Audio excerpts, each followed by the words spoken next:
Здравейте, приятели! С това първо видео, което ще направим, стартираме един малък техноблог с различни видеа на български, като първото видео ще е с току-що дошлият Apple Watch. Ще ви споделя, че го чакам повече от месец и половина. Пътува от Щатите, тъй като, както знаете, в България още го няма. Често казано, доста се вълнувам от това да го отворя, тъй като това е първия продукт, който Apple прави след смъртта на Стив Джобс. Трябва да кажа, че кутията е доста тежка, може би около 300 грама, очудващо, все пак е часовник. Така, приятели, вече може да преминем към разопаковането.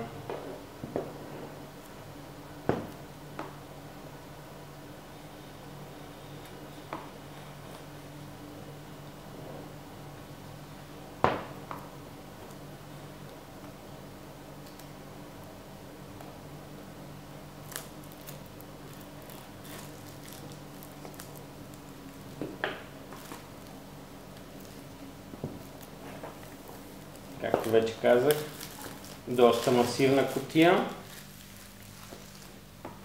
Нека да видим какво се крие вътре.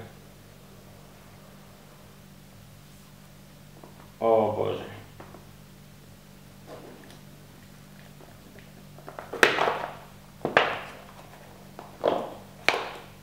Тук вътре е самия часовник. Преди да го отворя, да видим какво има тук.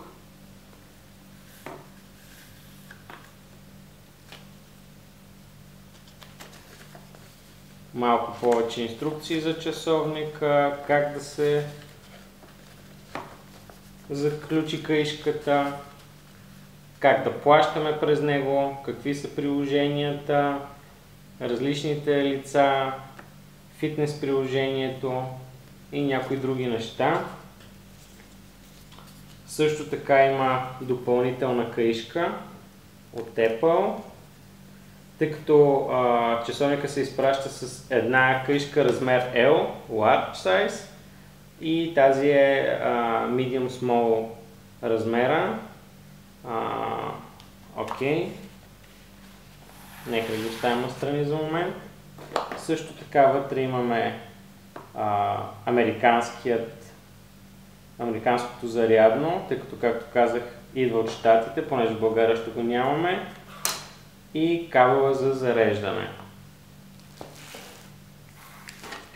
Кабела за зареждане, може би, ако сте гледали и други ревюта за отваряне, които с разопаковане на Apple Watch, сте видели, че е доста дълъг.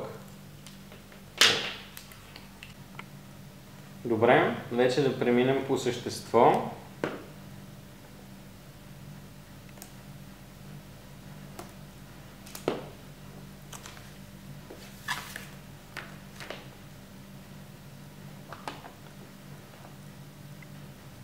Вътре много приятен велур, въпреки че това е спортния модел, това е 42 мм, черен, спортен модел, отново създава наистина много премиум усещане, както всеки един Apple продукт. Каишката е силиконова, с много интересен механизъм за захващане. Отзад на самият часовник са сензорите за отчитане на пулс. Нека да го сложим.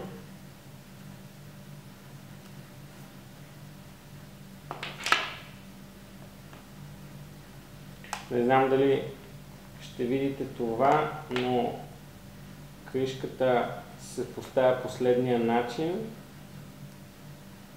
Ето тук, на тази дупка, на тези дупчици се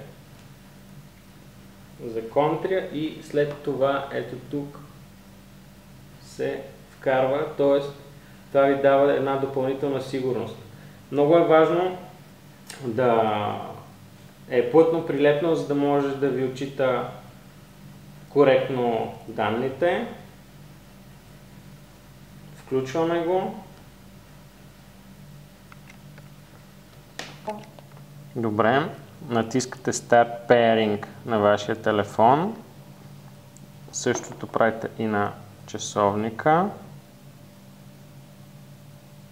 Само че по-нежно. Излиза ви ето такова правоъгълниче, не знам дали го виждате добре. В него трябва да поставите ето този облак, който се образува и процесът вече е готов. Setup. Сетвате на коя ръка ще си държите часовника, на лява или на дясна. В случая на лява. Трябва да спомена между другото, че дисплеят е просто уникален. Това е първият продукт на Apple, който е с AMOLED дисплей. Това е така направено, тъй като под пряка слънчева светлина, както се използват повечето часовници, да има по-добра видимост. Но нека да продължим с пейрването на телефона и на часовника. Излизат ви дали сте окей с условията. Окей.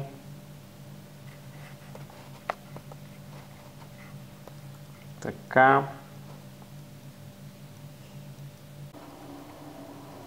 Следващата настройка за локацията да използва. Окей. Така, искате ли да има гласов асистент Siri? Ще му дадем шанс. Диагностика. Окей. Ако искате, може да добавите паскод. Няма да го правим в момента.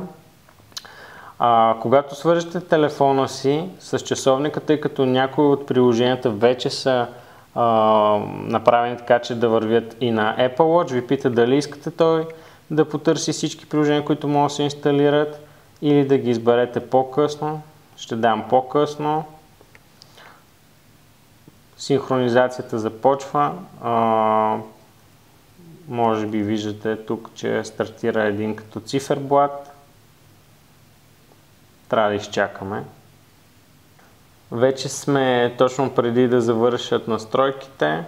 Не знам дали виждате, това тук се запълни. Окей. После ще разгледаме самото приложение за часовника. Сега ще ви покажа някои неща върху самия часовник. Интересно е технологията Force Touch. Това е технология, която усеща не само как натискате дисплея, а и колко силно го натискате. Тук ще ви покажа какви са дисплеите, които Apple са качили. Simple. Може би този ще се хареса на доста от дамите. Както виждате. Малко думи по самия часовник. Ще ви покажа някои неща. Първо, Apple е вкарала технологията Force Touch, т.е.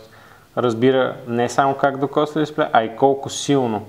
Когато натиснем силно дисплея и задържим, се включва модул, в който ви показва различните екрани. Ето ще сменим Simple.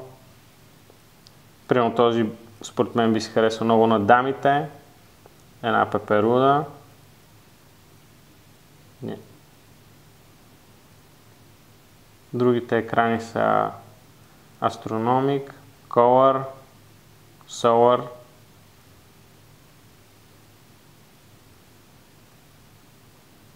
Може да си къстъмайзнете. Какво разбира? Ето, с Digital коронката, с дигиталната коронка може да си смените цвета.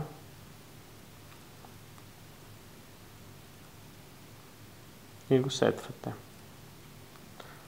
С този бутон, който играе ролята на Home бутона, се отива на основния екран. Виждате как работи той. Може да zoom in, zoom out, отново с коронката да направите. Нека да видим, може би едно от основните приложения, именно Active. Това е приложението, което ви измерва дневната активност, много лесно за използване. Има няколко менюта.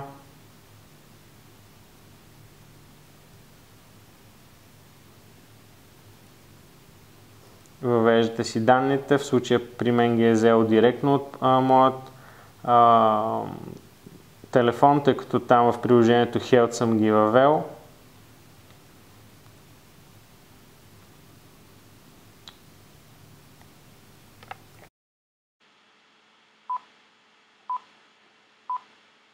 Ако видеото ви е харесало, абонирайте се за нашия канал и кликнете един лайк, ще ни помогнете.